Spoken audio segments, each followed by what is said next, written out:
izgledao. Trenutno se nalazim u Gradskoj biblioteci Sveti Savo u Arcu. Sa mnom su učenici iz osnovne škole Zmir Karadžić iz Stojnika. Dobar dan, deco. Dobar dan. Ko bi želao malo da porazgovara sam? Evo ja hoću. Doći. Kako se zove? Katarina Petrović. Reci nam, Katarina, šta ti najčešće čitaš? Politikin zalog. Modereram u pozajmiju knjige iz školske biblioteke. Odlično. Možeš li da nam kažeš kako izgleda jedan svoj odlazak u biblioteku? Naravno. Prvo pokucam, onda poželim bibliotekaru dobar dan. Ponekad znam koju ću knjigu da uzmem, ali ako već nisam odlučila, učiteljica si naučila da potražim u pokucu. To je zato da ne bismo uzeli neku knjigu koja ne razumemo, jer nije za nas uzrast.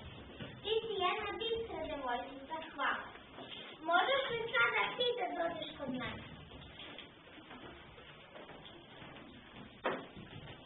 Kako se zoveš? Reci nam ti, Đorđe, da li tvoji drugari ponekad zaborave da pročitaju lekciju? Ponekad ima. Stara se učiteljica mrzi. Već je ptice na grani naučila ono njeno.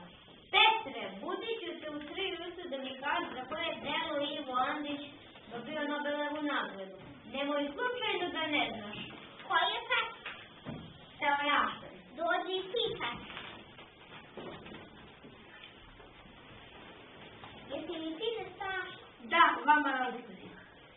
Za koje je delo Ivo Andrić dobio Nobelovu nagradu? Jao, da li me gleda učiteljica? Mislim da počinje da se mrši. Okej, evo znam, za delo na Dilići prija. Hvala vam, deco. Sada slobodno možete da porazgovarate sa bibliotekarom